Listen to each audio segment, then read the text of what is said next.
appelé dimanche et qui vous protège aujourd'hui. Force rwandaise, force spéciale française, les forces de la CEDEAO. Pour des gens qui disaient maîtriser la situation, j'ai l'impression que c'était compliqué. Et Talon sait très bien, s'il est malin, il a intérêt à prendre du temps parce que des échos que j'ai, on a trop d'échos. Le nombre de factions que j'entends de l'armée, je ne suis pas derrière, hein, mais j'ai des oreilles, vous savez, Dieu m'a constitué des oreilles qui font que j'écoute bien, j'ai des oreilles de pitbull. J'entends tout.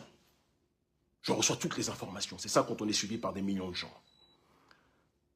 Je peux vous assurer que si Talon ne change pas sa politique immédiatement, que si Talon n'écoute pas le peuple et n'arrête pas ne décide pas de cesser de persécuter le peuple économiquement, si Talon ne revient pas sur sa décision d'avoir appliqué son coup d'État constitutionnel, ce qui va se passer là, dans les temps à venir, je l'avais annoncé, hein, qu'il allait avoir le feu. Non pas que c'était mon plus grand souhait, moi j'aurais souhaité qu'il y ait les assises nationales, je l'avais dit depuis le départ, il n'écoutait pas.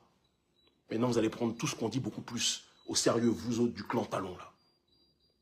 Ce qui arrive par la suite va être très compliqué.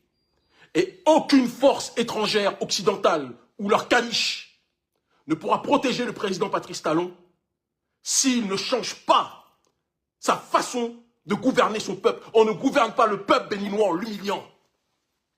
Nous sommes les enfants de Bioguera. Nous sommes les enfants de Kaba. Nous sommes les enfants des Agodjé. Nous sommes les enfants de Béanzin.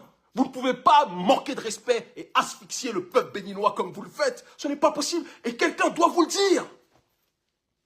Urgent, le ministre béninois Kouaro Yves Chabi, officiellement décédé dans un accident le 20 février 2025, apparu pourtant dans la vidéo montée par l'intelligence artificielle de leur soi-disant Conseil des ministres extraordinaire du lundi 8 décembre 2025, juste 24 heures après le coup d'État. Cette présence, 11 mois après son décès, suscite la stupeur et relance les interrogations.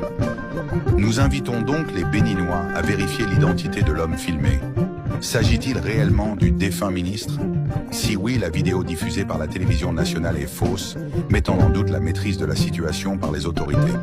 Cela vient confirmer que Talon Talonné et neutralisé ne maîtrise pas encore la situation guerre de la CEDEAO au Bénin urgent. La France, à travers son outil politique, France 24 au service de la DGSE, confirme avoir intervenu militairement pour maintenir son esclave de salon Talon Patrice au pouvoir. Pourtant, Talon a toujours nié les propos du général d'armée Abdourahmane Tiani sur la présence militaire française au Bénin.